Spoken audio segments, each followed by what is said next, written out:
Сәлем достар, бүгін сіздермен өте дәмді, өте ерекше тағам дайындайтын боламыз. Ол үшін ең алдымен картошкамызды аршылап, жақсылап жуамыз.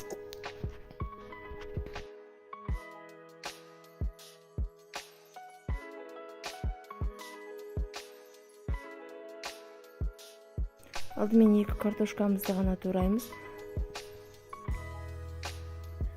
Осындай ерек пышақтарыңыз болса, әдемілік үшін ерек пышақпен, болмаса осындай терканың астымен осылай әдемілеп турасаңыздар болады. Және де тұз сеуіп 2-3 минутқа қайнатып аламыз. Егер менің рецептлерім ұнап жатса, лайк басып, комментарий жазып, каналыма тіркелуді ұмытпаңыздар. 2 күнде бір шығып тұратын рецептлерімді өткізіп алмас үшін қоңыраушаны басып қойыңыздар.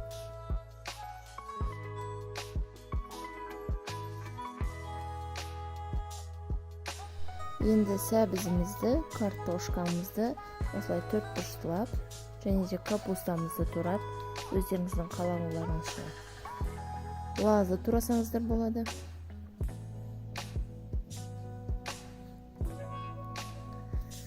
Өз қалауларыңызға қарай көкшептерді қосыңыздар, мен укроп қостым. Және де етті азырақ қылып, майын көбірек қылып турадым. Және дәмдірек болсын деп. Май қоспасаңыздар да болады. Және пиязды осылай турап, үстіне тұзымызды, бұрышымызды саламыз. Мен томаттың орнына осындай кобраны пайдаландым.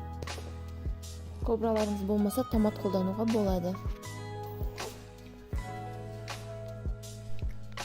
Және осылай майонез қосуларыңызға болады.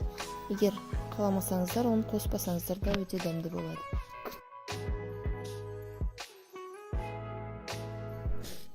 Және де сәл ғана су май құйып, жақсылап араластырамыз.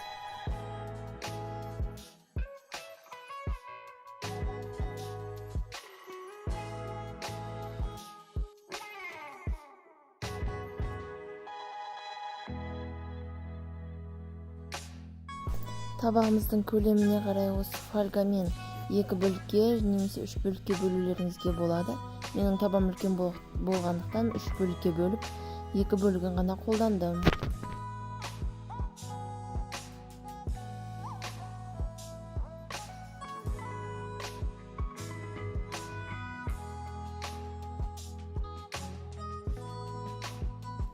Жаңа дайындап қойған картошкамызға сәл тұз сеуіп, араластырып бір бөлігіне саламыз.